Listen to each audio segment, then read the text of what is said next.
We are part of the Bee Cool project at Rototuna Senior High School, and today we're going to be opening up a hive, having a look at things like the honey flow, the laying pattern, all that kind of stuff.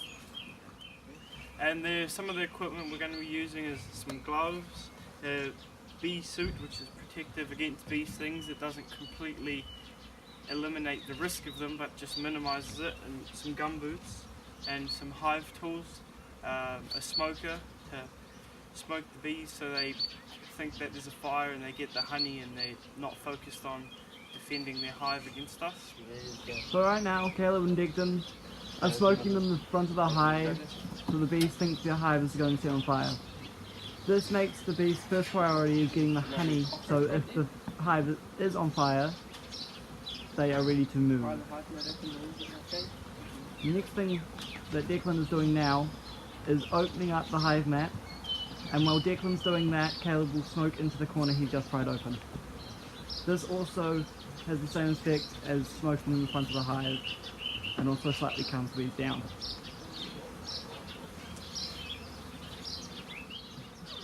The hive mat is hard to get open because the bees stick it down with both wax and propolis, as you can see on the hive mat now that Declan's holding.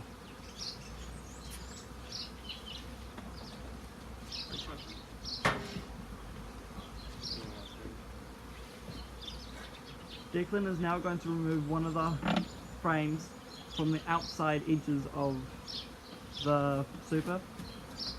This is a full depth super that is mostly used for brood, because if it was used for honey it will get way too heavy. So now that we've opened up the hive, we are starting to look at the brood and the food sources. Right here we've got a brood frame, one of the outer ones. As we can see, this is a plastic foundation with wax rolled onto it, but apparently there was not enough wax along the bottom here, and because the bees don't like plastic they will not build the wax onto it.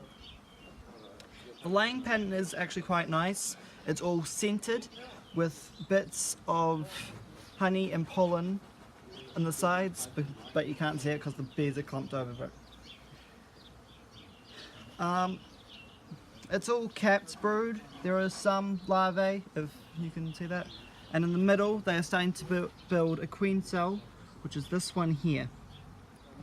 You can definitely define that it's a queen cell because it's built out and building down. If it's a drone cell, it'll just be built out. Okay, so here we've spotted the queen bee. So if you just want to zoom in, she's right here. And you can identify her best because her abdomen is longer and smoother than the normal worker bees. Some people also put a blue dot on her so you can spot her pretty much straight off. There are 3 different types of bees. So there is the queens, which are mostly on here. Workers, which are mostly in here. There's a queen and there's the drones. The workers, with the first 3 weeks of their life, they don't fly. And so first they clean their own cell and then clean other cells because they're quite neat, and the queen needs to have the cells clean before she can lay more. Then they start feeding the older workers, then they feed the younger, and then what they do is they start building up the comb, and they start doing orientation flights and taking honey throughout the hive, and then that's when they start flying and getting the pollen and then making the honey. And then the drones, on the other hand, the only purpose in the hive is to mate and then they die. and the queen is to lay eggs and reproduce, and they reproduce 2 different types of eggs. So the fertilized is the workers, the unfertilized are the drones. Now we can feed the bees. Feeding the bees, we can feed them this mega bee, which is like a patty for the bees to eat, which has got pollen. It's like a pollen substitute. If we feed them the pollen substitute, the queen will think that there is a lot of food source coming in. She'll start laying a lot more. We also give them sugar syrup, which is 1 part sugar to 1 part water, which we will put into a bee feeder, which is filled with sticks so that the bees don't drown while they're eating. So we can go feed the bees now.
So what size frames are these?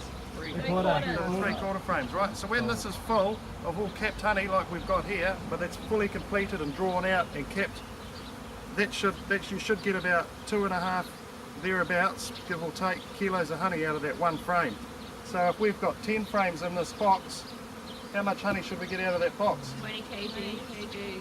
Well, I actually work it out to probably be 25 if you're getting 2.5 out. Yeah. So you'll get about 25-30 kilos of honey out of there. It's a lot of honey.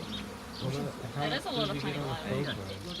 Okay, today we're going to be treating the varroa mites, basically what varroa mites, or also known as the varroa destructor. basically what they do is they get into the bee's hive, and when they're larvae they suck their blood and get all their fat, and they become, when the bees are born, they're a bit deformed, sometimes missing legs, sometimes missing wings. So today we're going to be treating. So this is the frame that you guys made, and we moved that when we manipulated the hive last week. These guys manipulated it, and the bees have drawn all this out, and you can actually see in there that the queen's actually she's laid eggs in there, and there's some larvae eggs. So this is a pretty good strong hive, and obviously a job well done by you guys on making this frame up, because it's doing its job. Thanks for watching. We have been the Rototuna Beehive Impact Project, and thanks to Pacific Coast Technical Institute and Lyle. Don't forget to like and subscribe.